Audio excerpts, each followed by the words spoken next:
Well, hello, kids. We are at the movies. We're sitting here in the Smoky Mountains. How fitting. We're in a cabin in the Smokies. Actually, we're not. We're on the beautiful campus of Tennessee Tech in a study room. And we just got done eating some barbecue. And I feel like that's pretty fitting because we're going to talk about the movie Cold Mountain. What a movie. Heck, we could have had it playing right here in front of us. Oh, wow. And then we could have referenced it. Yeah. We'll have to remember that for next time. I actually was going to email a podcaster and ask them if they could tell me how they do their commentaries without the sound in the background, you know? Because Mary Beth and I don't know if you listen to the Butcher's Crossing one, but we had our, so you can do your Bluetooth headphones through the Roku remote. And so we had a headphone in for each one. Oh, that's how we did that. That's smart. I know. So I was like, maybe the next time I need to I don't know what we need to do with that. But anyways, I just was wondering how they did that. So that's a good idea. Yeah. But there's no way we could have commentated. This was a long movie. Yeah. And it's a long book. So when we were texting about that last night, I was halfway through the movie and you had said something like, and it's a long movie. Yeah. And I thought, wait, is it? And I hit up on it and it was like, you're only halfway through. You still have an hour and some to go. And I thought, geez. Yeah. But it reminded me of that too, that I frequently felt that way about the book of, God, we're still on the journey to Cold Mountain. We're still on the journey to Cold Mountain. Yeah. And I don't know. I feel like this threshold of like about 2 hours, I'm done with the movie. That's why I'm not like a big movie guy. The only ones that I can really sit through are Lord of the Rings, and I can't explain that. I think it's just because I love that world so much. Absolutely. Do you know what I mean? So yeah. I was going to try to look up some trivia, and I've only got like a couple bits here, but we'll talk about that at the end. Oh, okay. I will say this though. One thing I noticed, man, I feel like that they were. So I did like a little, not much research, but Oh Brother, Where Art Thou came out in 2000. And this came out in 2003. Whoa, is that right? Mm-hmm. Yeah. Oh, I thought it was after this. No. Oh, wow. Yeah. Okay. And I had a few theories on this because, man, I just was like, every scene you've got either at the time an A-lister or a future A-lister, you know? And I was just like, how many people have they gotten in this movie? Yeah. Even like Cillian Murphy popped up there, and I was like, oh my God. I should have sent you my notes because it's like it went linear from the start of the movie through the end. And every so often I entered in, hey, it's, and there's a new person. And I'd have to hit pause. And I'd forgotten Cillian Murphy had a little bit in this. Yeah. I just wondered, I was in 6th grade when Oh Brother, Where Art Thou came out. And I can still remember like how big of a pop culture thing that was. It was like a movie but also a musical at the same time, you know. And I can remember everybody was like so big on the Soggy Bottom Boys. Oh yeah. And Alison Krauss got real big around then, you know, because she had some, and then that was like her part of her band was the Soggy Bottom Boys, right? That's right. And everybody was singing the songs, and I was thinking like, I wonder if they were trying to create this with Cold Mountain, because you had Jack White in there. Yeah. And he sang some songs. And every time I type in Cold Mountain on YouTube, his songs are like the first thing that come up. And then I can't think of his name right now. I can't believe it. The Gleason guy. Brendan Gleason. Yeah, Brendan Gleason. I was watching him play the fiddle at the beginning, and I thought, I think he's really playing that. And so I did some background, and he was playing that. Wow. Yeah, he knows how to play the fiddle and the mandolin. Oh. So I was like, man, that's authentic, you know. And so I thought they've really tried to make this like, I felt like an epic story, like the epic version of Oh Brother, Where Art Thou. Not that it's not epic, but because it's based off the Odyssey. But it's kind of like a comedy, I would think. Do you know what I mean? And this was not a comedy. Yeah. No. But I don't know. I just I don't know. What do you think about that? I felt like that's what they were trying to do. That was actually my third note. Oh, really? Okay. The same exact thing. So great minds. Yeah. Yeah, because you hear Alison Krauss singing My Aim True Love from the very beginning, and it made me immediately remember that she was really popular at the tail end of the 90s and in the early 2000s. And I was thinking about how when my dad and stepmom were getting married, she was cultivating her playlist for her wedding, and Alison Krauss was going to be on it. And it was like, that was such a popular, trendy thing, especially if you were a CMT watcher. You know? Well, I'm thinking about that cover she did, the If You Say Nothing at All. Yeah, that's what she did wanted that on there. cover, Yeah. and that was huge. And then, like right after that, she did "Oh Brother Where Art Thou," and her band, and she was kind of involved in. And so, Oh yeah, she was in it too, because she and oh come on, what's her name? She's a popular Nashville singer, or she used to be. Gray hair. They would sing. What's that song?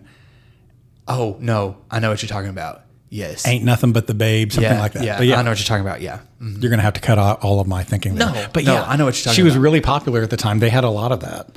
And it made me just think, like, were they trying to achieve some sort of hit, spectacular, like "Oh Brother Where Art Thou"? like a cultural type. That's what I kind of feel like. And I don't know. I think "Oh Brother Where Art Thou" was so huge when I was a kid, and I guess more appropriate for kids that I can remember it being like this huge event.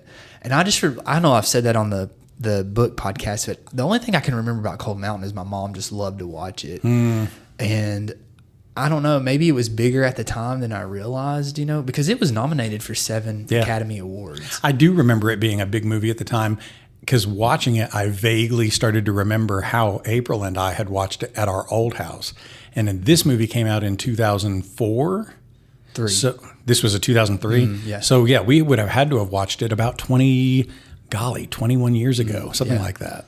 But I could still have vague things about it that I remember this happening. I remember that. It made me just think, like, were they aiming for this to be a showcase of music, performance, whatever, in the same way that "Oh Brother," but it was like a more mature romance kind of thing. Yeah, I guess like more of an epic. That's what I kept thinking. Like, this is supposed to be like the same thing as "Oh Brother Where Art Thou," but on a larger scale. Yeah. And I mean, they were really pulling the actors in. Who all did we have? Jude Law was huge then. Nicole Kidman. I kept thinking that, like, I told Mary Beth, I've never really been like big on Nicole Kidman. And I don't know, she was not to me Ada. To me, she was. Oh no, I agree. And I agree. it just, she kind of threw me off a little bit every time. And not that she did like a terrible job. I just wasn't, I don't know. I just, even when I read the book, I knew that she was Ada. And honestly, Jude Law was my Inman because I had seen him as Inman and I'd seen her as Ada, but she just didn't fit the Ada in the book. Does that make sense? Yes. And so, who I was thinking?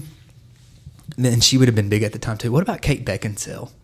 Oh, okay. I think she would have probably would have probably been better with that. Yeah, I think she would have probably been more of an Ada type, But I think that they were like really grabbing big name after big name. I mean, Rene Zellweger was huge then. Yeah. Who else was in it? So you've got Brendan Gleeson. Yeah. You've got appearances by Emily Deschanel, Eileen Atkins, Cillian Murphy. Natalie Portman was in it. Because, I thought, oh, look, it's little Natalie Portman. Yeah. And I had a hard time seeing her in that part and not thinking, well, you're only a few years off from playing Padme. That's what I was thinking right? too, yeah. And she just seemed so young to be in that spot. The guy that played Pangle. He was in, what's that football movie? Was it Remember the Titans? Remember the Titans. And he's dropped a ton of weight and gotten jacked. Oh, I've not seen him. But you watch him and it's like, I remember that face. Charlie Hunnam. Oh, yeah, Charlie Hunnam. And Ray Winston as T. Like, you have a lot of people that are in this. And Jack White, we've talked about too. Yeah, it was just like names. Oh, is he popular? I didn't. Yeah, you didn't know that. I like Jack White. He's in Nashville, by the way. Yeah.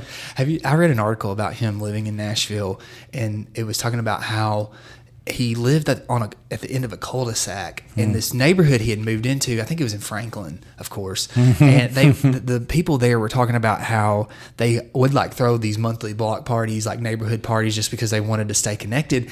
And they talked about how the guy that lived at the end of the cul-de-sac would never come to those, but they would always have like this ton of food that he had paid for, and they couldn't figure out like who this person was.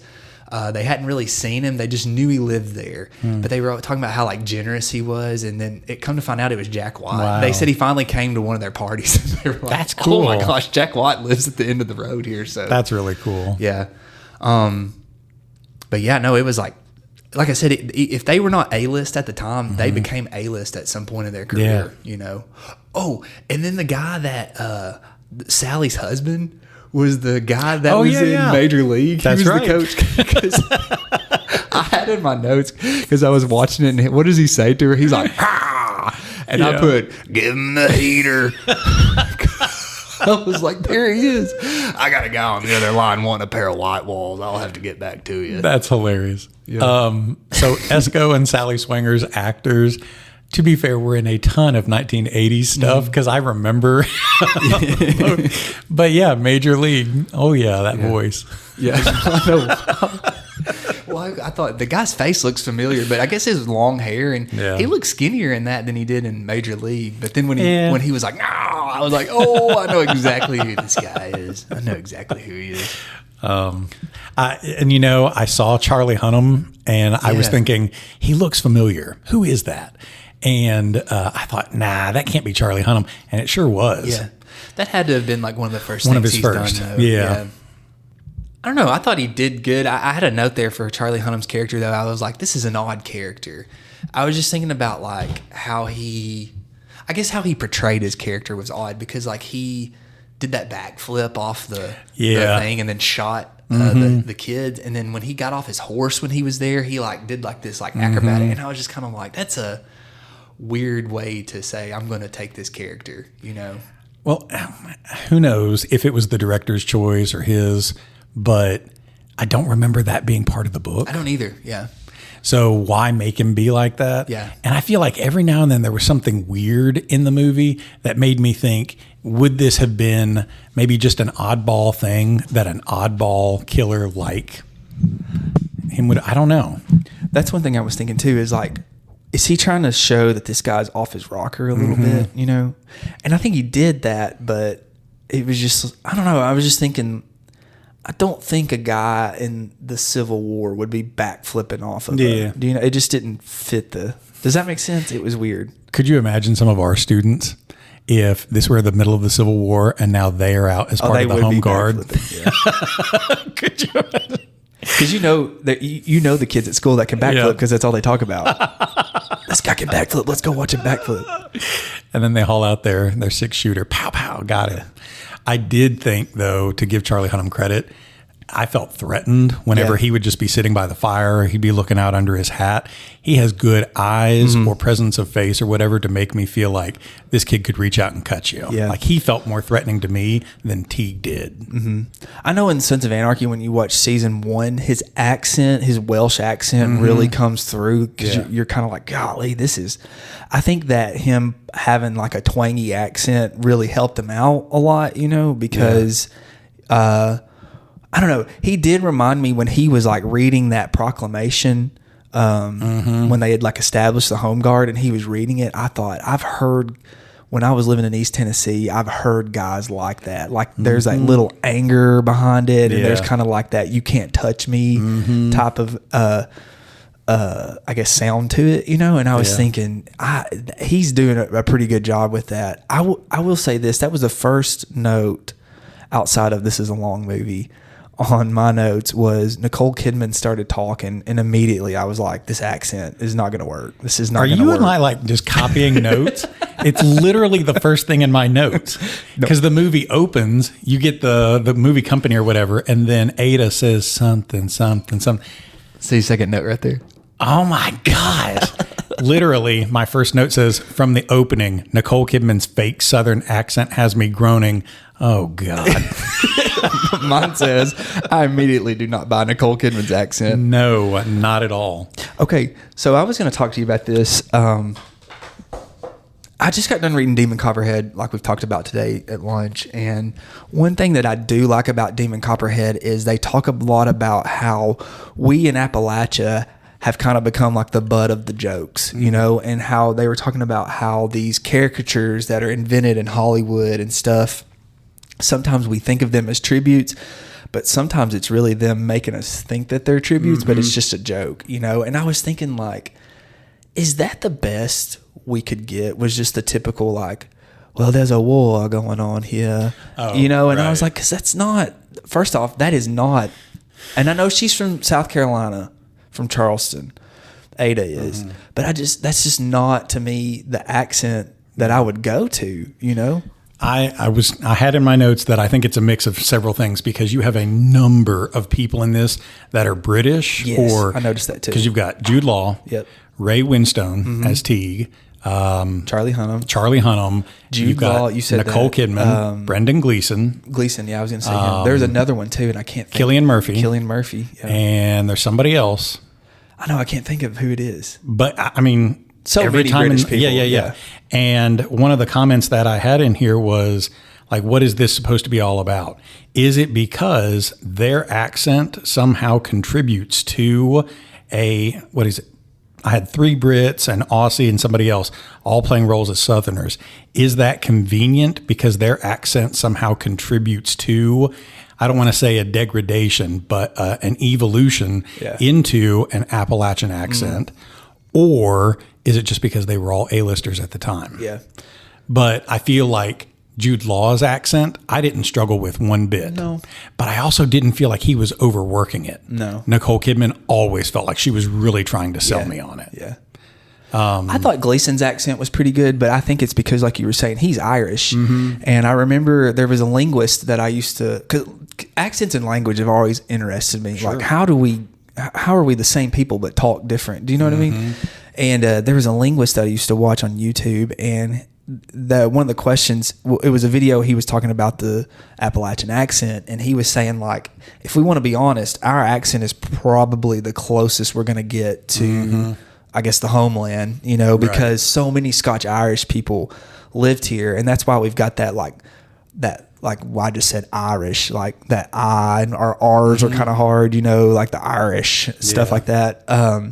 And so I thought, well, that's easy for Gleason to slip into that. It's so close to what he already speaks, you know. He's just kind of he's got to tone it down. He's got to tone down his own accent just a hair, you know.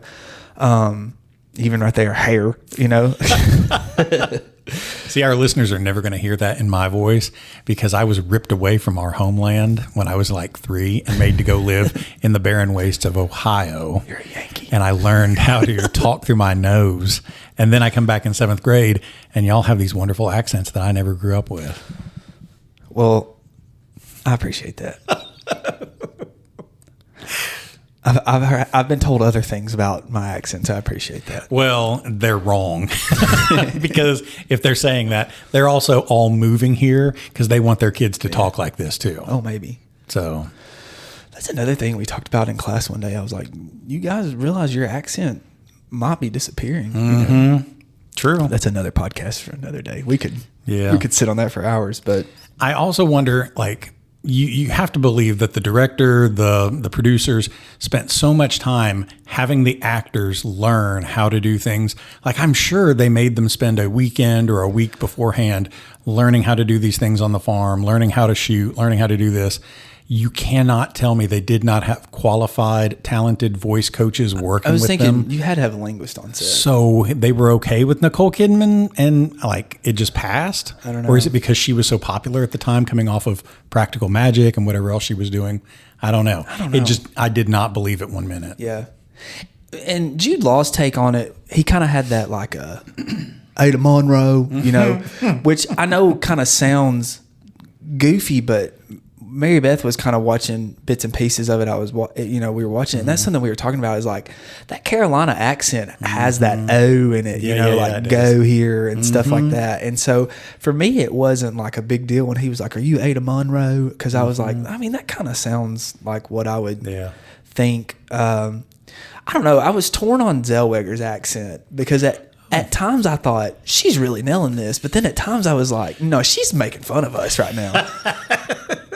You know, I had no problem believing hers because I feel like her character Ruby it's not so much about your accent. It's dial up your voice and yell at everybody because Ruby needs to make herself known. Yeah. Make herself heard. How did you feel like her take on Ruby was? Because I don't know, maybe this is in your notes too, but I was just kind of like, why does Zellweger keep making that face? Because she was always like this. And then like the way she would walk, those were the times where I thought, she's kind of making fun of us right now. And I know that Ruby is this like full of life character, but she's rough, and she's been raised rough and all that. Yeah, but she's so strong, and I was thinking like, it almost is taking away from her because you're like making her out to be this mountain girl, which yes, that is what Ruby was to the heart. But I don't know. There were times where I was just kind of like, oh, you're kind of stepping on a line there. But I had zero problems with it. Because also the part where she was going around the farm from the beginning and saying, number 1, we got to do this. Number 2, we got to do this. Write this down. Number 3. And then, Nicole Kidman's character just kind of topples over because she said, close the fence. And here she goes, just swinging her arms, and she's marching away. And it reminded me of Oprah's character, Sophia, in The Color Purple, and how she just marched around, and she was loud and full of life. And on the one hand, maybe that is a stereotype. But stereotypes are only powerful because they are rooted somewhere in a little bit of truth. And I have seen Ruby in our classrooms. Oh, yeah. I mean, I have seen her at the fair. She's at Walmart right now. She's working at Sonic right now. I know she's real. Yeah. So just watching her walk away with that stride and everything, I cackled because I thought, that's her. That's her. I don't know. I think that's what got me. It was like the face I was kind of getting over because I was thinking, we like to do impressions, and when I do impressions of people, I got to like make the face that I feel like they make, and so I thought, well, maybe that's just her getting into that person, then that's fine. But the walk for me was almost too much because I was like, man, I don't know about that one. Like, I don't know. I also, when I read the book, imagined Rene Zellweger's version of Ruby because I had vaguely remembered she was in this movie. So that was and Nicole Kidman's Ada was in my head because I remembered that. And I think the only Academy Award it won was for Rene Zellweger as Best Supporting Actress. Yeah. Mm-hmm. You go, Rene Zellweger. She did a good job. Yeah. I don't know though. I'm trying to think. You know who we forgot about with all this? Friggin' Philip Seymour Hoffman was in it. Yeah, that's right. And I mean, man, okay. I don't know. How did you feel about his accent? Because I don't know. When you say I don't know, because you didn't think it was believable. It was almost like overplayed. Yeah. Yeah. I felt like it wasn't necessarily. Such a good actor too. Oh, yeah. I felt like it wasn't necessarily him aiming for any kind of Southern accent. I thought it was just him being pretentious VZ who is going to pontificate about this and that. But really, we're not getting anywhere and you're going to get us killed. Yeah, that's kind of what I was thinking too. I was like, he's almost overdoing it, but at the same time, wouldn't VZ have VZ seems like he would be like that. Yeah. I did put a note though. I'm going to start every time people give me stuff being like, oh, that's very Christian of you. Yes. So, yeah. And also when you find a saw out in the rocks. The guy that played the one who was at the hut with all the women. Yeah. What's his name? What is his name? Giovanni Ribisi. He was big at the time too. He was. And I've seen him in a bunch of stuff. He even had a bit part in, what's the one with the blue cat people, Avatar. Oh, okay. He's had bit parts in a lot of things. I mean, he doesn't necessarily have a Southern accent or anything either. But I didn't feel offended by his performance either. I did remember thinking, oh, wow. Like watching him, and I don't know if you wanted to go in order or what, but watching him serve out the drink and dance around the dinner table and his wild eye looking at him, I remember feeling threatened in the book. Like I felt like this is a menace that we should not be in this room. But watching that scene too, I thought, oh God, like this guy's going to get us killed. Yeah. It did remind me of kind of like just mountain people getting a little too drunk. And in one of, again, we're mountain people, one of us will get just a little too rowdy and you don't want that person to get rowdy. And I was thinking he's about to cross that. Even though we knew it was about to happen. Yeah. I thought he portrayed that really good. Like, I'm the bad boy, and you're about to find out, you know. Yeah. And if I didn't know better, I would have known better when he said, "Well, I got to go out and check my traps." And I was thinking, red light, red light, red light. This is the trap right here. This is it. Yeah. I just think that Jude Law portrayed Inman really well, though. You know, I like Inman's character because he's so quiet. He was quiet in the book.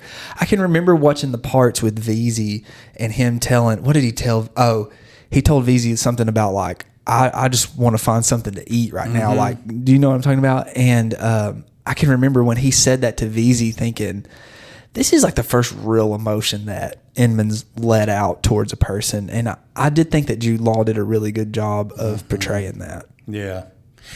For me, that's one thing that I liked about Inman's character is that his struggle is not just, I need to get back to Ada. And it's not because he's this sappy, overly in love, gushy, whatever. Like Inman struggles because he is such a quiet dude. Yeah. And he's not easy to communicate his feelings or his thoughts about things.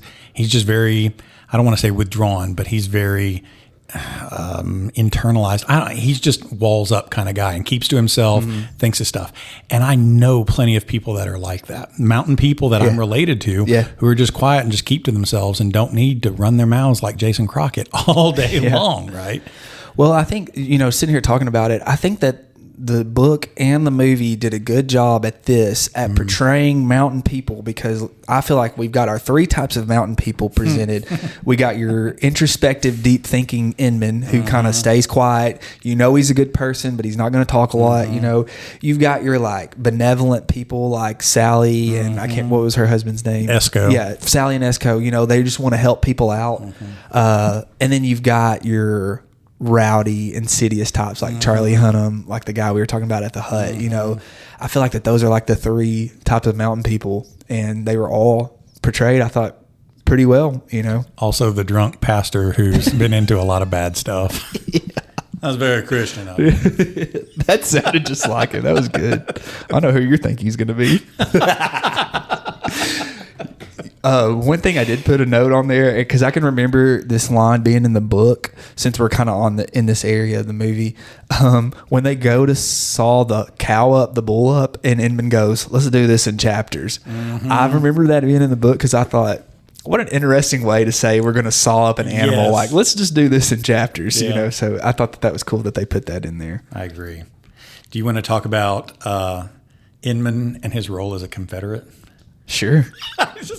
Because we're fresh off of our interview with Troy Smith, and I just saw him walk from his car to go into his office. He just passed by a few minutes ago. Man, we should have like banged on the window. Troy! Hey, we're talking about Cold Mountain. Get up here. You remember us? You know he's seen it. Get up here, Troy. Yes. But he was telling us about, you know, that archetype of the reluctant Confederate, and it's super easy to identify now because you're watching, and here's Inman's character who does not seem to be so, you know, into this Civil War. The book does go back and forth, and there are flashbacks, but the movie structured it different because it gave you a lot of that before Inman actually decides to go AWOL, which is where the book begins. Right, yeah. That was a note that I'd put in the battle and stuff. I was like, it's been, 2 years since we read this? 2 years. And I was like, I don't remember this being in the book. Right, because the book just starts off with he's convalescing, he's got the neck wound, and he's decided, I got to get back to Cold Mountain. But it gives Inman the chance to demonstrate that he's that reluctant Confederate. Yeah. Would it have been more or less palatable if he weren't?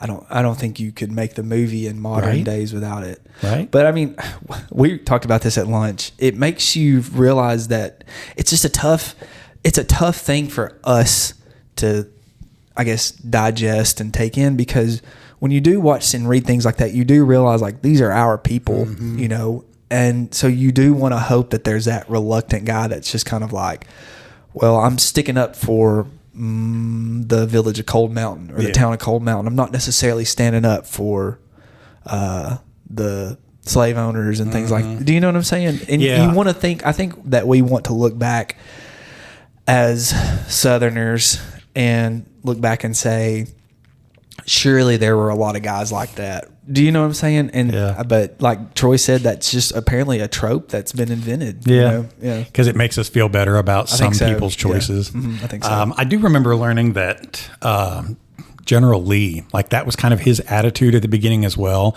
because he didn't necessarily want there to be a civil war, but it's not that he sided with Union or with Confederacy. He sided with Virginia. Yeah. And was just like, I'm a Virginian. So whichever way my state goes, that's the way that I have to go. Yeah. And kind of a chance for him to like command an entire army. So is that true, or was that I don't know. history rewriting General That's Lee why to we be needed Troy up here. God, call him. He's your family. That's right.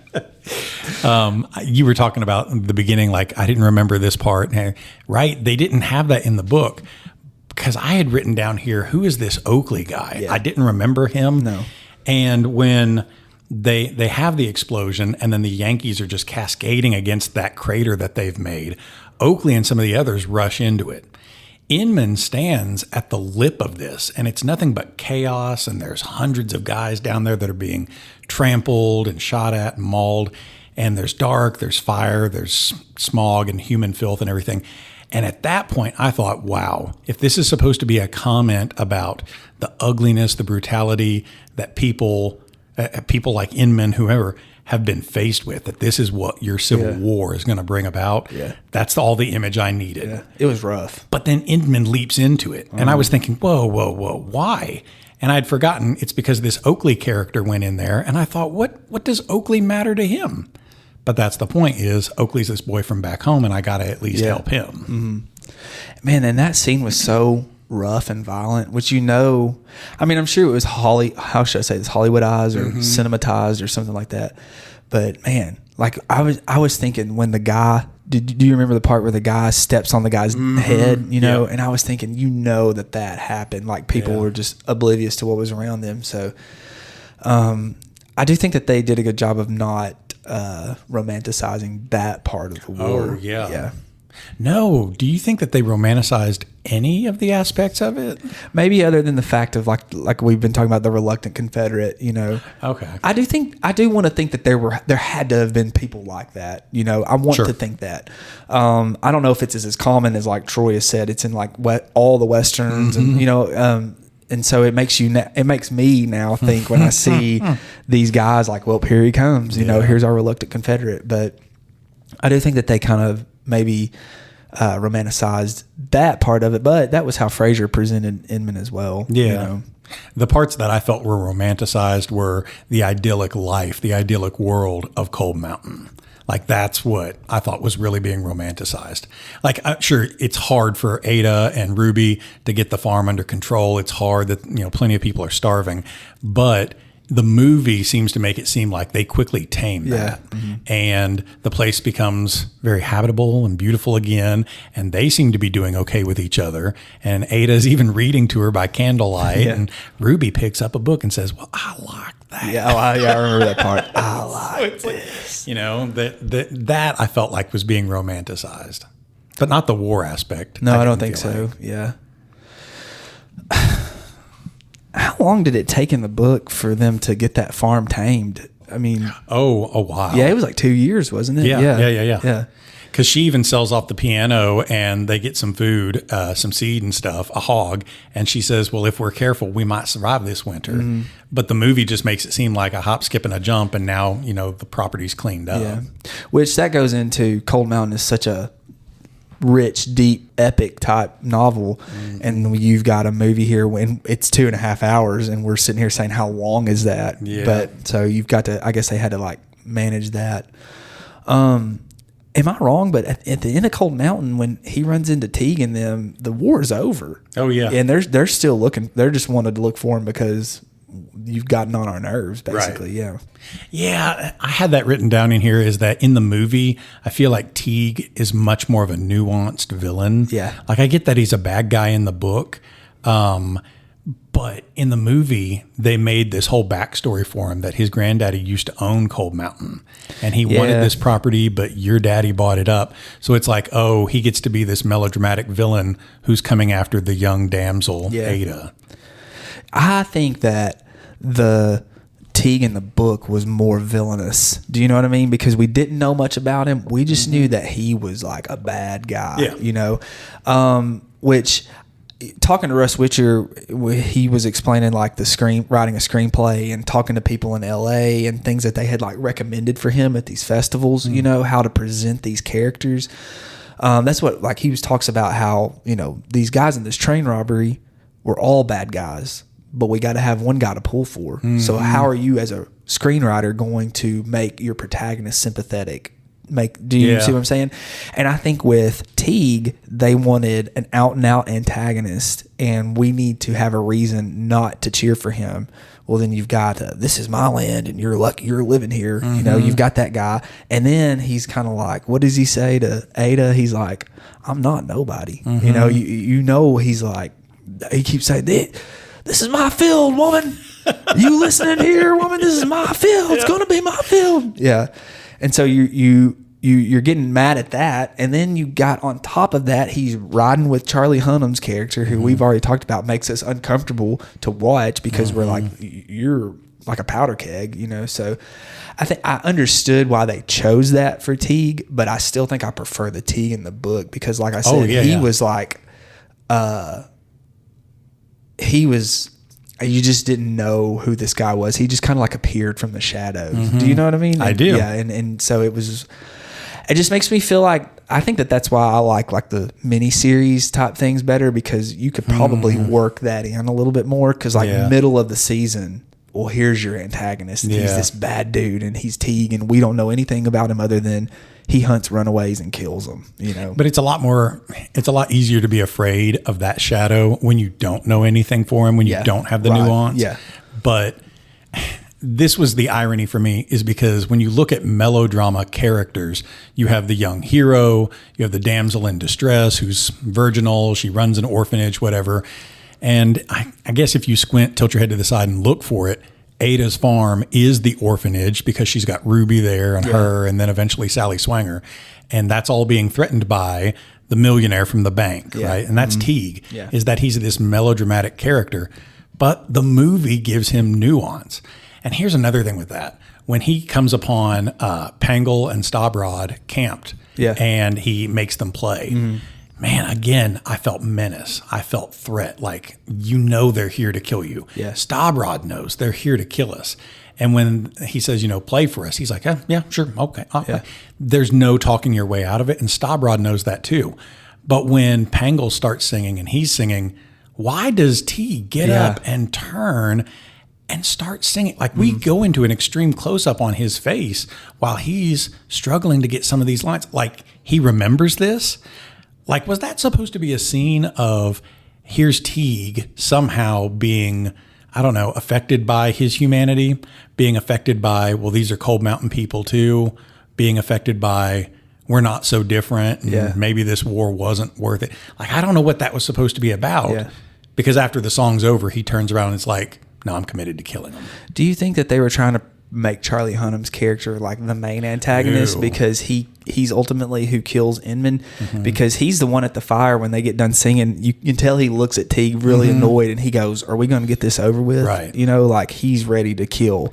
And I feel like in the book that was more Teague. Teague would have been like, Teague would have had them play because he would have been like a cat playing with its food, right? Like, play me a song here, Stabrod. You know I'm about to kill you, but I'm going to make you suffer through this. That was Teague to me in the book. Hunnam's character was so less visible in the book. Like, he was there, but he was not the presence that Charlie Hunnam's character in the movie was. And even when they were at Sally and Esco's and they were trying to get the sons to come out, like, who's doing all the dirty work? Right. It was Charlie Hunnam, you know, so who was dancing. Right. Like, you bring up that he was leaping and back flipping and everything. Well, here he's dancing across the fence. Yeah. So I wonder if they were trying to paint him as the main antagonist. Do you remember that part in the book? No. It was only referenced. Yeah. Like, it was just briefly referenced. Right. And I remember hitting that part in the book because in the movie it is so brutal. Yeah. Like, it's cold. And I just remember I was like, wait, did I miss something? But no, in the book it's only very briefly referenced. But in the movie they make a whole scene about it. But I wonder again if that's them trying to say, this is our main bad guy. Charlie Hunnam is your main bad guy, you know? Because all Teague does is like, I mean, I thought it was weird that they ran that sword through Esco, and he was like, "Don't ever offer me a bird again." Like, the dude's dead. Like, why would you even say that? And then he rides off, and they basically stay there and like torture the mom and stuff like that. So I just wonder if they were. I wonder if he would be the antagonist of the movie. The surface level of my answer is no. I still feel like Teague is presented to be like the main one, but Charlie Hunnam's character is just a different kind of villain, because in the movie, my take is that Teague's character is still so nuanced that we at least have some sympathy for that devil. Charlie Hunnam's character is a psychopath. Yeah. And he's murderous. He's laughing. He's backflipping. He could kill anybody or just sit there and glare at you. Like, that's the one. It's kind of like a Batman villain. He's Red Grant. You can't reason with a psychopath like that, because he could turn around and just kill you. He could smile at you, whatever. Teague, we at least know what he wants. And he could be maybe you could talk your way or make a deal with him. If it was, okay, Ada says, I'll go with you, Teague. Yeah. Maybe we could get out of this. Maybe. Yeah. But Charlie Hunnam's character, no, he's going to kill you. So I wouldn't say that he's like the main antagonist or even that. I think they were just depicting him in a different, more dangerous way. But also, isn't he kind of like the one that Teague is bringing up? Kind of like a father-son in a way relationship here. Yeah. And so it's kind of like, is this going to be the consequences of what we're doing if we go down this Civil War route, that we're raising up a generation of boys like this? Yeah. I think so. Yeah. Something that I really liked. Do you remember the church scene, the singing? Yeah. Yeah, I told April last night, he's going to get so sick and tired of me bringing this example up. But it showed them singing, and I'd forgotten that was part of the movie. But they're sitting in a 4 square form, and they're keeping time with their hands, and they're kind of chanting. And that's the old harp. And have you ever heard about this? It was on an episode of the Heartland series. Heck, yeah. I will never get tired of you talking about the Heartland series. I mean, seriously, like, some of my, like, I guess, warmest childhood memories are sitting in, I guess, like a cabin in treetops in Gatlinburg watching the Heartland series. I can remember being a kid, and, they did like those, like, 5-minute bumps in between episodes of something. And being like, oh, yes, this is the freaking Heartland series. I loved when it would come on. Well, if any of our listeners go out and watch you can find it on YouTube. Go to season 2, episode 17. And they do an episode about the old harp. And it came with songbooks that had annotations in it for how you were supposed to sing the notes, because people wouldn't necessarily be able to read, but they would learn those marks. And by golly, in the movie, they all have the songbooks, those rectangular shaped songbooks. Cool. Okay. And one person at a time takes turns where you're in the center of the 4, and the 4 or I should say the 4 sides are divided up into your different voices. You've got your altos, your tenors, your bass, your sopranos, and we're all going to keep time with our hands and sing in time with it. That was really cool. That was an Appalachian style of music. It reminded me of, we went into Cades Cove one time, and I think it's the Missionary Baptist Church that's back there. They've got the 2. We went back there one time and we parked, and we could hear people singing on the inside, and went in, and that's how they were singing. Okay. And it was just like a bunch of probably like college kids. So I assumed that it was like a Christian college choir, but they had kind of gathered around in a little square, like a circle, more or less. Yeah. But they were sitting there, and the way that they were singing sounded exactly like that. And it was like one of those minutes where you just kind of sat there and kind of listened, because it was like, I don't know, it felt old. Do you know what I'm saying? And so I remember listening to those people sing like that in the movie, and I thought, oh, I've heard this before, so that was really cool. But I did... Nicole Kidman's character, though, when she was like really like, she was tomahawking. Because I was like, what are you doing? But the she music lives is in our Nashville, people. so she could come God, across this. right. So I'm sorry. I'm sure you're a great person. Well, Jack White also lives in Nashville. He's right? the man, so he knows. I don't know. It's not that I necessarily love that style of music, but it hit a chord. Not to beat a metaphor to death or anything, but it hit a chord inside, and I was like, "That is the music of our people." That's a very Appalachian thing. Well, that's what I was saying. It was like, I don't know. It's weird that you think that, isn't it? Because when I went to Kate's Cove and heard them singing that, I was thinking, this feels right. It felt right. Yeah, it's just weird, isn't it? Like, I don't know. Maybe there is something ancestral within us that responds to that. I think so. I really do think so. But I also think too, like, this is going to sound so dumb, but like, you know, like, is it one of those moments where, like, especially when you're in a place like that, where like these ghosts kind of come alive, and it's like, this is part of this. Right. You know, I don't know.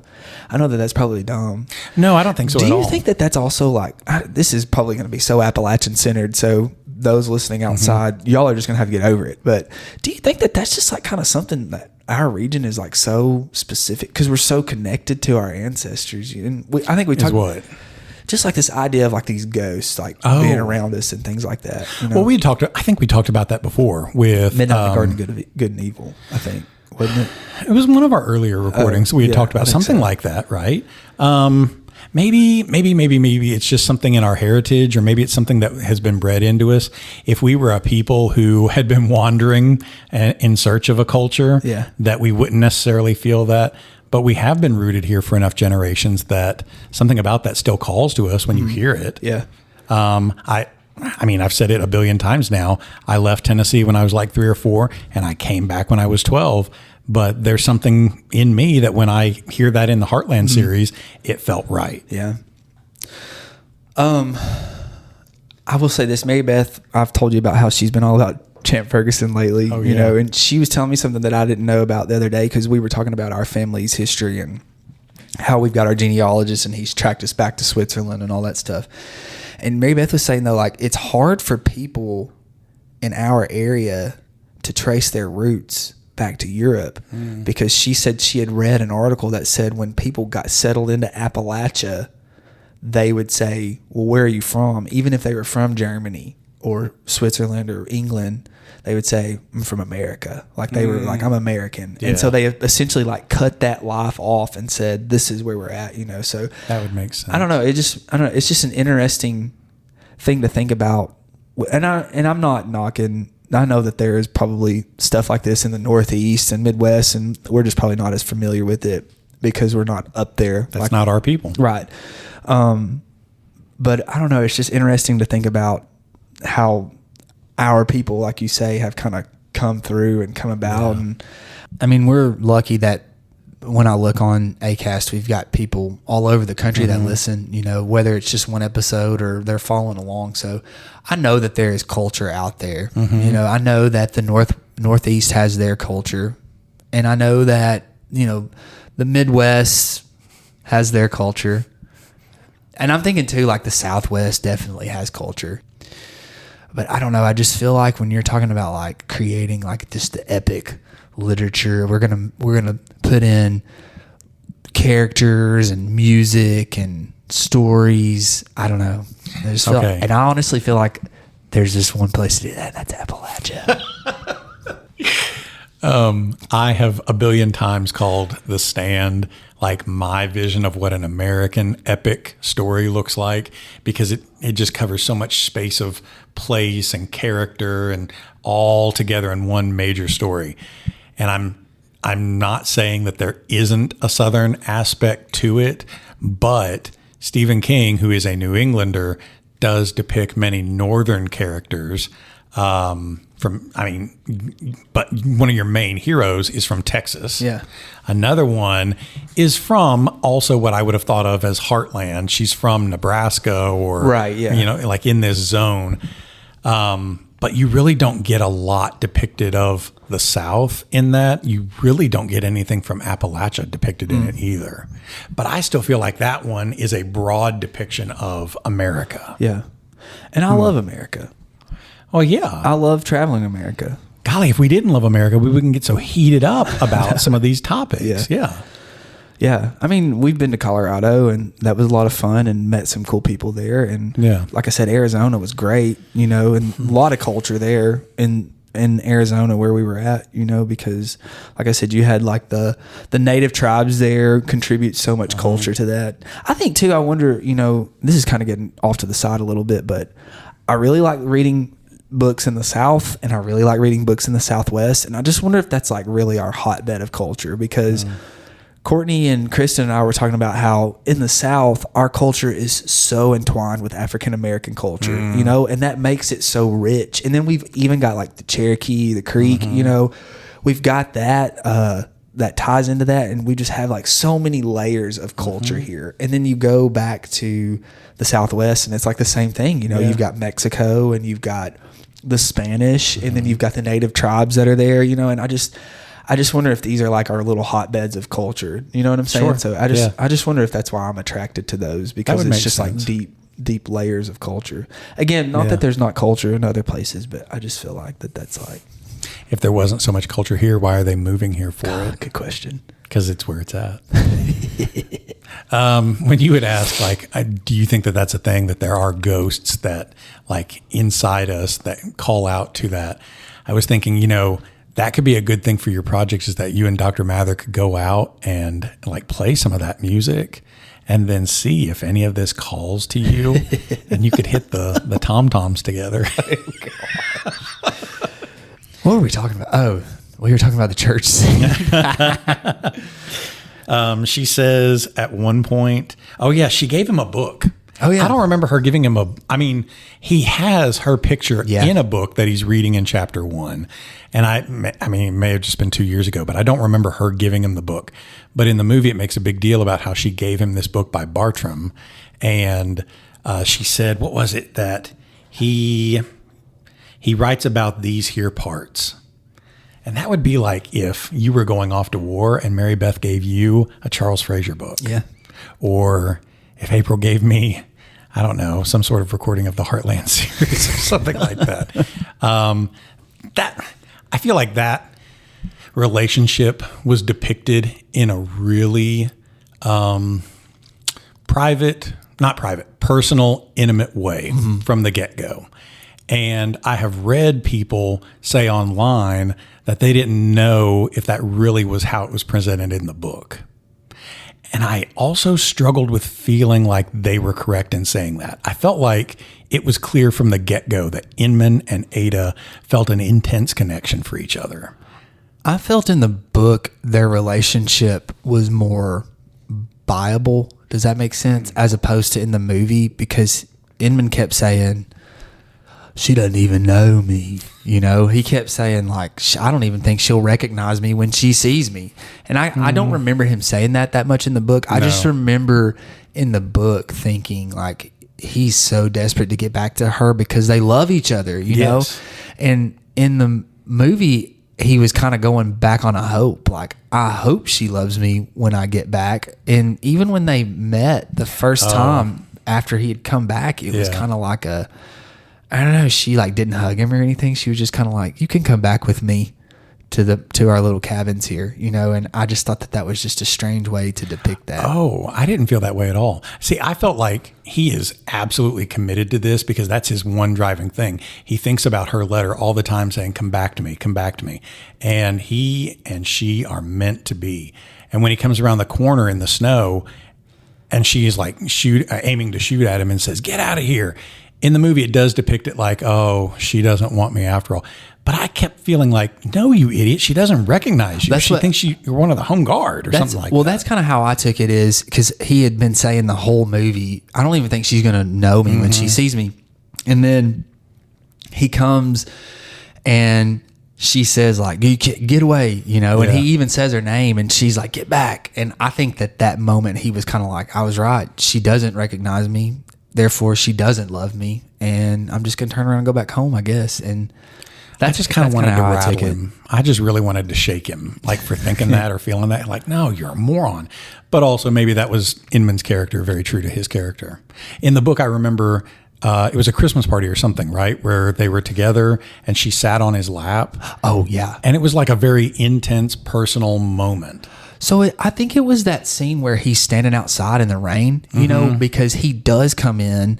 He comes into the back, and he's sitting in the kitchen, and she goes in to get the drinks, and he's in the kitchen, and she's like, "Why won't you come to the front?" And he says, "I'm too wet. I'm not going to go." And then she sits in his lap, and they kind of have like that really close, yeah. I just never struggled in either the book or the movie feeling like, no, these two feel for each other. Yeah. No, I don't know. In the book, I didn't. In the movie, to me, I couldn't tell if like Ada was into him or not, you know? Really? Yeah, it was just kind of, I could tell he was, and like knowing Edmund's character in the movie and the book, he was kind of acting how I assumed he would with someone that he liked or thought he loved. But I thought Ada was just kind of like I don't know. To me, it almost felt like she was like, yeah, we're going to try this out. You know, I don't know if it's going to work or not, but we're going to try it out, you know. Because even when she gave her tintype in the movie, I remember for some reason the thought went through my head thinking, she's just done this because he thinks he's going to die. And she's like, this is a favor from me to you. Just something of me to remember, you know, or like get you through. Really? Yeah, I don't know. And I guess that's just kind of how I was taking their relationship. But I don't know. To me, it was more believable in the book.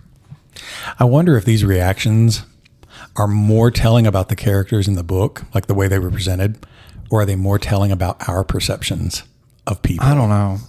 Like the way you and I approach relationships. I wonder if I'll let the psychiatrists out there who are listening to the show make their assumptions. Let them psychoanalyze me. We talk all the time about it. This is a psychological experiment. At the end of our lives, we're going to look back and be like, oh, wow, we were messed up. Oh, of course he would have said that. I just, maybe that says something about Jason Crockett in that, no, of course they liked each other. Why would anybody have questioned that? Like, I felt like when they referenced the tintype over and over and over and over and over, they show his and they show hers. It's so close, and it just feels like this is a very personal connection, that he's still with her, she's still with him, and he is not obsessing, but he's longing for it. I never once looked at it like it was I'll do this gesture for him. And so maybe that tells something about Jason Crockett just taking things for granted. I don't know. Or maybe I'm jaded. I don't know. Would not have said that. Because I was thinking, like, how many guys have you given that tintype to? Oh, wow. How many have you given that to? Wow. Yeah. I would not have expected that. So, I don't know. What did you think about the cinematography? I struggled with it, to be honest with you. Oh, no, I didn't. Yeah. Why? I don't know. I thought that there were one of the last notes I wrote was, this was filmed or released in 2003, and yet I felt like it was filmed and released in 1993. And I don't know, it was just like kind of the way they would zoom on people's faces, or like kind of would like pan around or present a scene. It felt very like early 90s. Do you know what I'm saying? Okay. And there were a couple times where they like zoomed in on like Jude Law's face in certain scenes, and I can remember thinking, this feels like a TV movie almost. Oh, wow. No, I didn't feel that way at all. I would have to, I mean, I couldn't right now, but I'd have to go back and like, I guess, pinpoint the scenes to you. But there were a couple times where I was just kind of like, I don't know. I would have shot this different. But I also was thinking too, like, I wonder if it's because we love Frazier so much, you know, and I know that this movie was critically successful. But I was just thinking, like, I just wonder if part of me was like, I would have done this different because of who the author is and how much the author means to me personally, you know? So I didn't know if that was part of my issue, if I was just like being overly critical of the shooting, you know? What's one thing you would have done different? I don't know. I've always been a fan of like the neo-noir type stuff, you know, because I feel like that gives it that epic feeling, like No Country for Old Men, you know. I love the way that shot. And so in my head, all of the books I read are like similar in cinematography. I know that sounds silly, but we talk about that all the time, how we cinematize our stories. And so I don't know, I think like I would have done something more like that, but again, that's just my personal preference. And that's what I'm saying. Like, I just wonder if it's one of those things where maybe sometimes where we do these so good in our heads, at least we feel like we have, when it comes out into the actual movie, it's kind of like, no, that's not what I would have done. And I say that like I'm a big Hollywood producer, but. So you saying that makes me think, okay, well, where in the movie would I have felt that way? Maybe when he first comes upon VZ and he's bemoaning this woman that he's about to throw over a cliff. I feel like, you're standing here at the edge of a ravine. It is dark, and there's this man just down there over the edge where you can't see him just yet. Why are we so close in on Jude Law hunched in the dark, creeping down through the trees in the rain or whatever? And then even when he and VZ go back into town, you don't get any kind of like big image of the town or anything. You get just a close up of them on the street. And maybe scenes like that feel like, okay, well, we've wasted all of this scene around us that may somehow, help inform them. But there were so many other scenes that I really liked watching. For example, Inman on the Road, when he's walking through the cornfield and you have the big shot of the cornfield and there's somebody waiting for him, and then eventually some escaped slaves are coming out of the corn. Or Inman when he's walking and you've got these streams that are beside him and it's this aerial shot looking down at Inman who's still on the road. You get the aerial shots of the mountains. I felt like there were so many times it reminded me again and again and again of the Odyssey. And I know when we recorded about this before, I'd thought, is there something about the Odyssey? And I haven't watched this movie in 20 some years, right? But watching it again and again and again, I felt like, okay, this is the Odyssey. Because he keeps coming upon these locations or these trials or whatever. And it just felt like Odysseus on the road. What do they call him in "O Brother, Where Art Thou? I am a man of constant sorrows." And that comes from Homer's epic. Like that's what they refer to Odysseus. There were just so many shots that I felt like, okay, we're getting the big picture view of Appalachia, and here's this man in isolation. I wonder if the movie made it more like the Odyssey, because you were talking about Teague now, and that kind of makes more sense too, because he was trying to be a suitor. That's right. And she didn't really have that in the did she not? Oh, she had plenty of suitors in the novel. Oh, I'm sorry. No. Yeah. Right. When Inman was coming back, she didn't have any suitors then. No. But Teague was was a suitor, That's right. and he was trying to force his way in there, kind of like they are in the Odyssey. So I wonder if the filmmakers chose that for part of that reason. Because you say that, and it's like, oh, wait, hold up. She also didn't recognize him when he came around the corner. And Odysseus, they don't recognize him because he's different. I bet that they did. They had to have. They had this. I mean, the only one that recognized him was his dog, and we don't really have a dog in this. No. Yeah. I don't know. I felt like it was really beautiful at plenty of times, like especially the end scene too, because you're thinking of them being in the snow. And there was a part where Jude Law's character is coming up over those last few rises, and there's snow everywhere, except when he looks over the edge, and there's all this green pine tree there. And I thought, well, that don't look real. But it's still a beautiful shot, I've got something to say about that towards the end of this. We'll wait. I'm thinking about the scene too when he comes into Natalie Portman's cabin. Yeah. And I may be wrong, and so if I am, I'm sorry for being ignorant or naive. But I remember when he enters into her cabin at night, I remember the first thing I thought was, this is a set. You know what I mean? Like, do you know, like when you watch a TV show, you're like, oh, this apartment feels like a set, like Seinfeld. It's a set. And I remember when he walked in, I thought, this is a set. And I don't know why, it just seemed that way to me. But I don't know, they shot the scenes outside the cabin. So I don't know, but it just, stuff like that to me, it was just like so well lit. And like I said, maybe that's like personal preference for me. I think I would have had it like toned down a little bit. I didn't think about that. That's a good idea though. Yeah. And you're talking about VZ on the side of the cliff with her.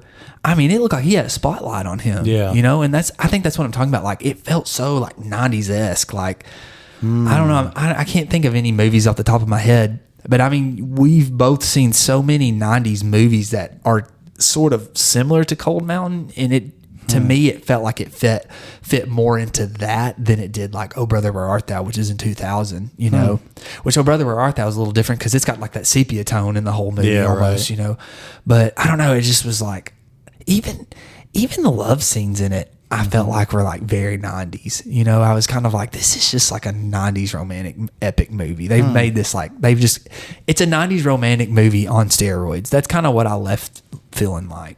You know, so I have a big thing for the 80s because that was my childhood.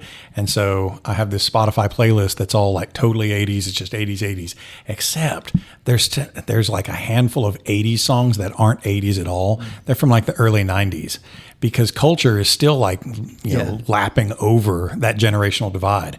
So maybe some of these film techniques that feel very 90s still are because 2004 wasn't that far off. I mean, Titanic came out in 97, you know, and I still feel like that Cold Mountain looked more mid 90s than Titanic did, to be honest with you. Yeah. I hadn't thought about that at all. Yeah. I would definitely be paying attention to it now if I watched through it again. You talk about being an 80s kid. I was a 90s kid and I hated the 90s. I told Mary Beth that I can't understand these kids like dressing in 90s style and getting 90s aesthetic, because I can remember telling her, I remember being in the 90s and looking at how people dress thinking, this looks awful. Like, and like the aesthetic on television. Yeah. Being like, this is not like, I don't like this, you know?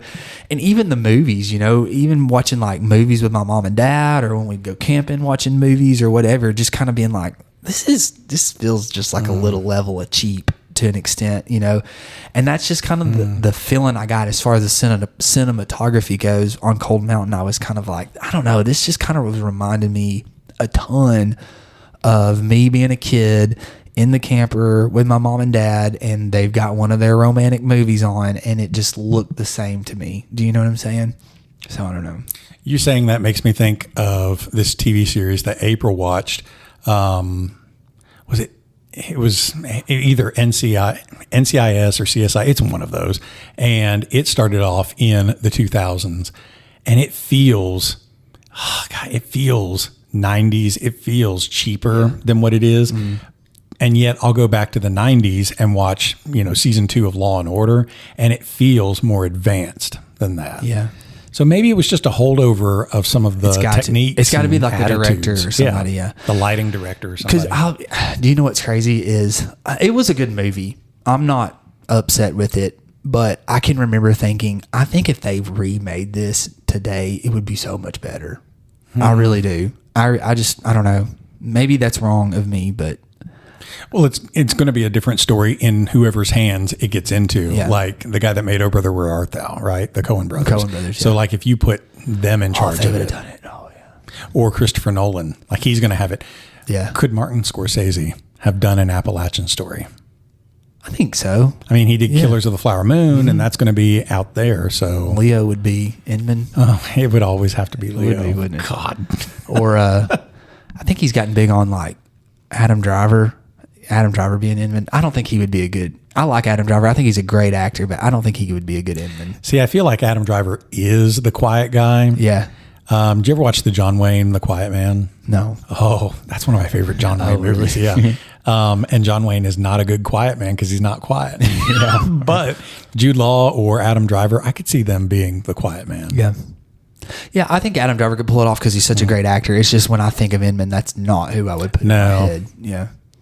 And Jude Law, I mean, I guess he was a heartthrob at the time, right? But I feel like when you look at him and listen to him, that's Inman. Yeah. That's what I'm saying. When I read the book, Inman was Jude Law, but Nicole Kidman was not Ada. So. The part where her father passes away out in the yard. Oh, yeah. Because you never get that in the book. In the book, he's already dead. Right? I thought she like retold it though. She reminisces about things. Yeah. That's right. I just felt like it was presented with a lot more pathos in the movie. But now that you're talking about like these directorial choices with camera and everything, she's sitting in playing piano, and we see her through the window when it starts rain pattering. But even then, like we don't see much of anything out the window. We see her mostly like tightly like zoomed in on her hair sitting at a piano, and there's a window over here. But it's like, why are we so tightly zoomed in on this? I was going to mention this, but I was thinking that I was being just a little weird about it, but you've brought it up, so I'm going to bring it up to you. I noticed about almost all the women in this movie had hair in their face.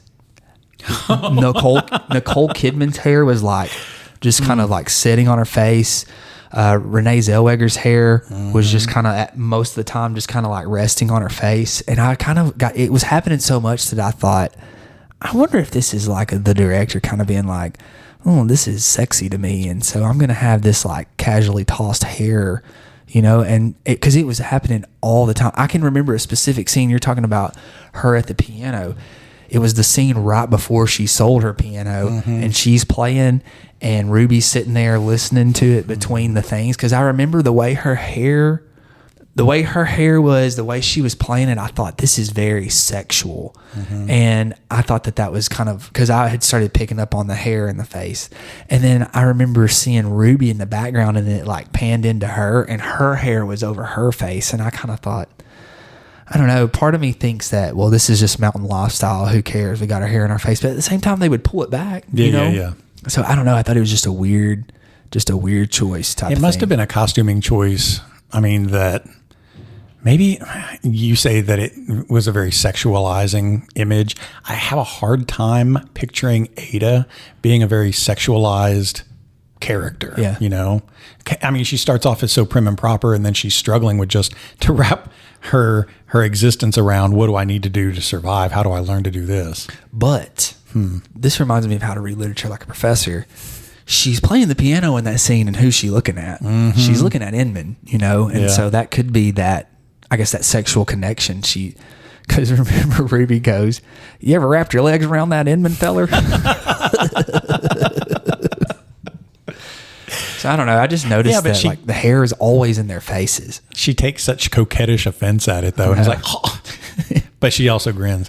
Hey, there's another scene. If you are ever using How to Read Literature Like a Professor in class, and you do weather. Yeah. When he goes to the cabin with Natalie Portman. Oh, yeah. It's storming really hard. And so you're thinking storms are chaos, change, upheaval, right? All of that. And she's lost her husband. She feels lost in a storm of life. Here's this guy who's lost in a storm. And the thunder is just really loud against the cabin. Like they're really drumming it up. Yeah. Until she goes out to the corn crib and invites him in. And when he comes in, the thunder starts to lessen.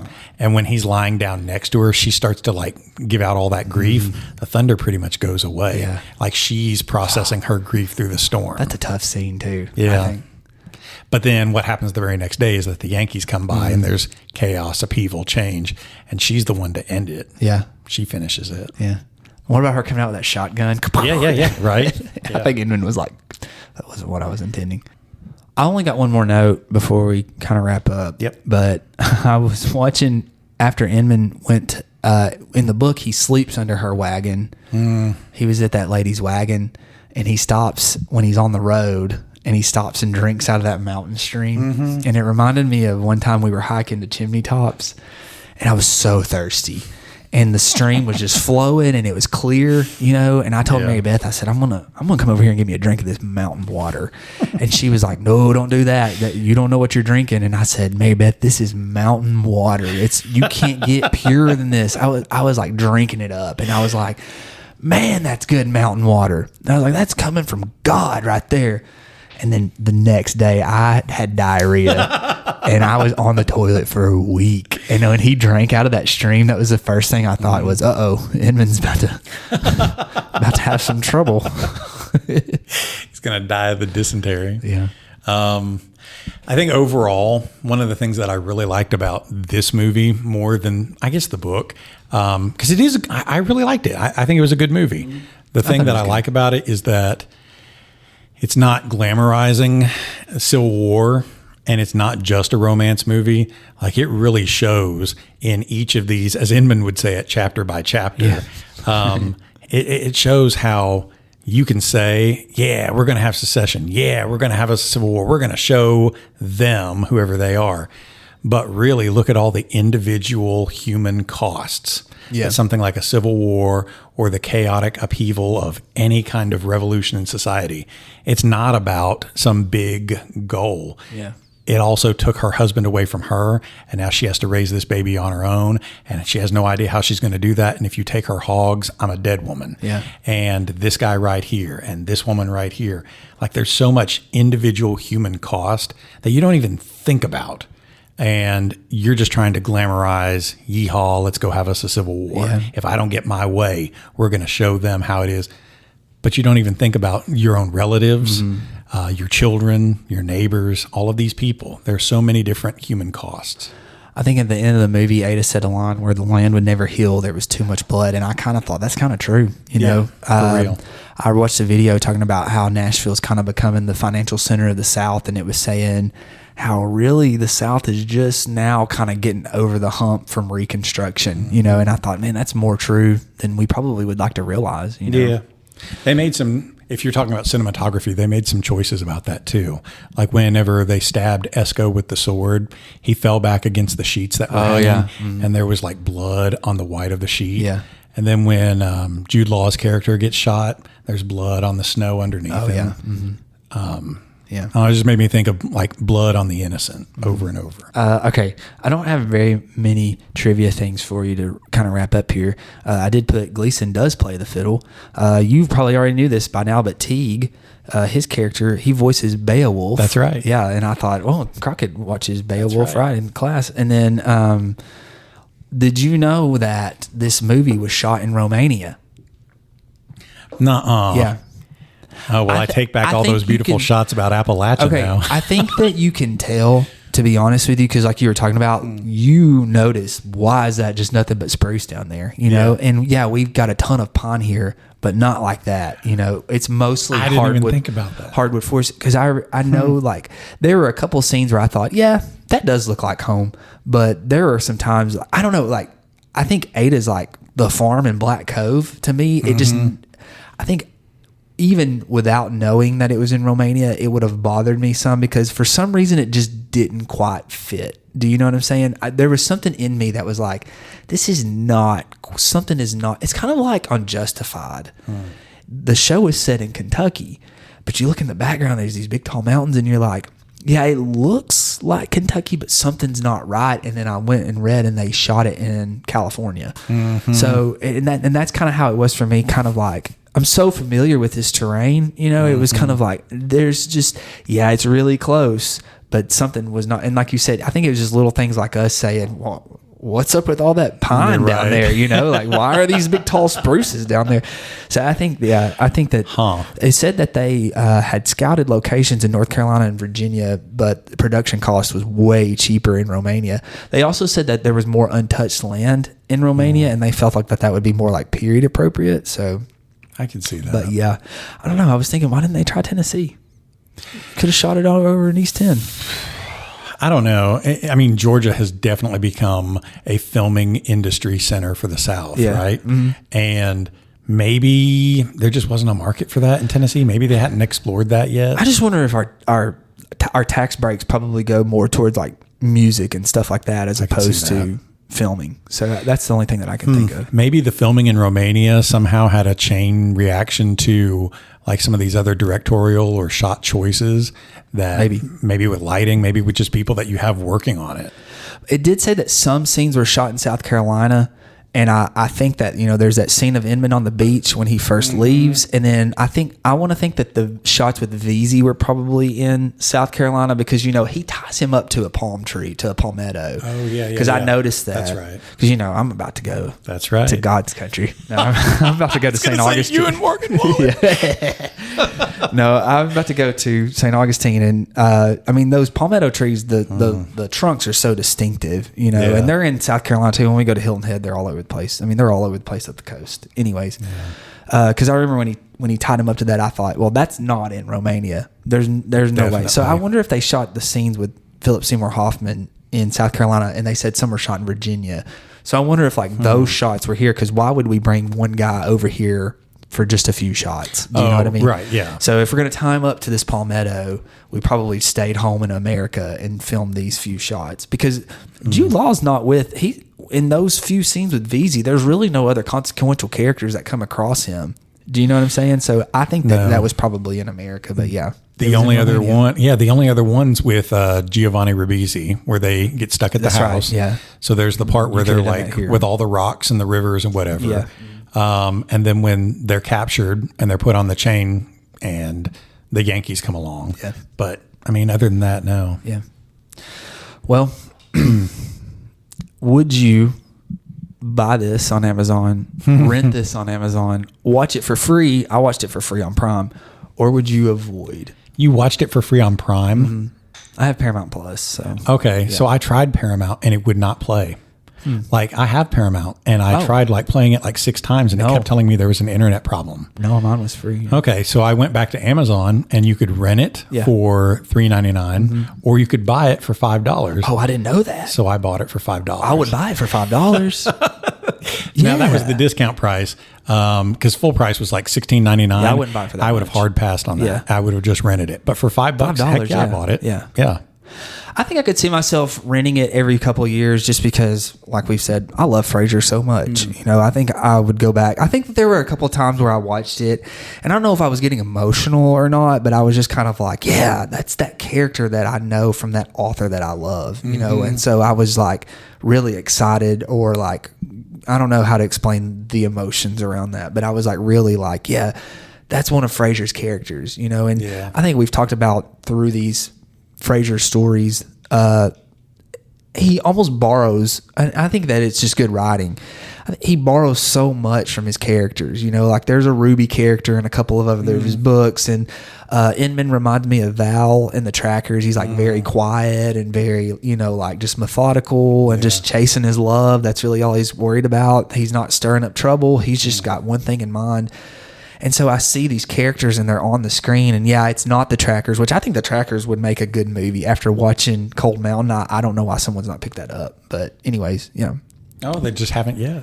Not yet, yeah. But I would rent it every couple of years, but yeah. Have you watched it more than the time in your childhood and then this time? I wouldn't watch it in my childhood. Oh, okay. When my mom would turn it on, I would go somewhere else. So this was you really hear that, Mr. Frazier? You hear that? This is really the first time that I've watched it, and I liked it. I enjoyed it. It was really long, but yeah, I enjoyed it. I also can't. You said you were what, 6 when this came out? No, I would have been. I thought I was younger than what I was. I was in the 6th grade when Oh Brother Where Art Thou came out. So I would have been like 7th or 8th grade when Cold Mountain came out. Okay, yeah, I can see a 7th grade guy. Not being interested. Yeah. I'm going to steal my wife's answer for this part though, because I had asked her the same thing. Like, would you rent it, buy it? Would you never watch it again? Would you like brag about it to a friend? And she had a really good one with, you know, I would normally rent it because I'm not watching it that often. Like we would watch Lord of the Rings and just have it playing in the background. But her answer was also, I would definitely share it with people who were like interested in the Civil War or also just interested in a good story about people. Yeah. Yeah. I think it's a great good answer. Yeah. All right. Are you ready? I'm going to let you go first for your thank you. Jeez. No, God. Okay. Whoever you want, but I've got Inman.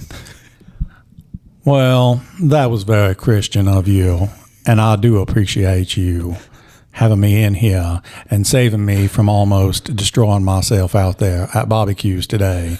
It was just a good thing to have people like you in my life. That's good. So dumb. No, you're good. You're good. Okay, are you ready for this one? This one's going to be dumb. I'm ready. I'm closing my eyes so I can close picture my eyes it. too. Okay.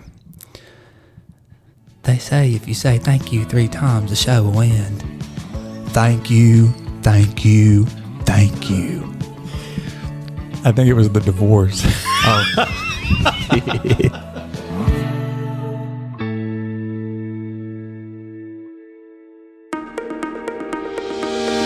Hey, if you're a fan of good conversations and fresh takes on literature and the kind of school stories that stick with you long after the bell rings, well, I've got a podcast for you. It's called With Honors, and it's where my high school students have taken the microphone, not just to analyze books or talk about our lessons, but to reflect on what we've learned this year, have conversations about what surprised them, how our literature and classroom experiences connect to their real lives. And we talk about everything from symbolism and Poe to the pros and cons of class pets, and all through the voices of smart, curious students who have learned to speak their minds. New episodes drop regularly every week, and everyone is a snapshot of what it looks like when students take ownership of their own learning and have a little fun while they're at it. You can find With Honors on Spotify, Apple Podcasts, and our YouTube channel, so check them out.